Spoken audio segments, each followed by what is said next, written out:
কারো ক্যান্সার দেখে যদি এই দোয়াটা আপনি বিশ্বাসের সাথে পড়েন, জীবনে কোনোদিন ক্যান্সার রোগে আক্রান্ত হবেন না। অন্যের বিপদ যদি দেখেন, এটার জন্য একটা দোয়া আছে। অনেক সময় আমরা দেখি হাসপাতালে ক্যান্সারের থার্ড স্টেজে চলে গেছে, লোকটা হ্যাংলা হয়ে চিকন হয়ে হায়রে কি কষ্ট পায়, দেখি না?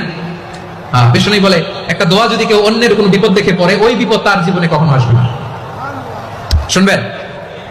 শোনার আগ্রহ আছে? অনেক সময় হয় যে আমরা মহাসড়ক দিয়ে যখন চড়ি, দুর্ঘটনায়, আইরে আল্লাহ, দুর্ঘটনায় মানুষের মাথা একদিকে, দেহ আরেকদিকে, ব্লিডিং, এরকম হয় না? আল্লাহ তুমি হেফাজত করো। বিশ্বনবী বলেন এই দুর্ঘটনা দেখে কেউ যদি এই দোয়াটা পড়ে, তার জীবনে সে কোনোদিন এরকম অ্যাক্সিডেন্টের সম্মুখীন হবে না।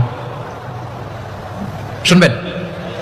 বিশ্বনবী বলেন অন্যের বিপদ দেখে কেউ যদি পড়ে, আলহামদুলিল্লাহিল্লাযী আফানি মিম্মা বাতালাকা বিহি ওয়া ফাদ্দালানি আলা কাসীরিন মিম্মান খালাকা তাফদীলা, মানে প্রশংসা সে আল্লাহর, যে আল্লাহ তাআলা তোমাকে যেই জিনিস দিয়ে পরীক্ষা করেছে, আমাকে ওইটা থেকে বাঁচিয়ে দিয়েছে।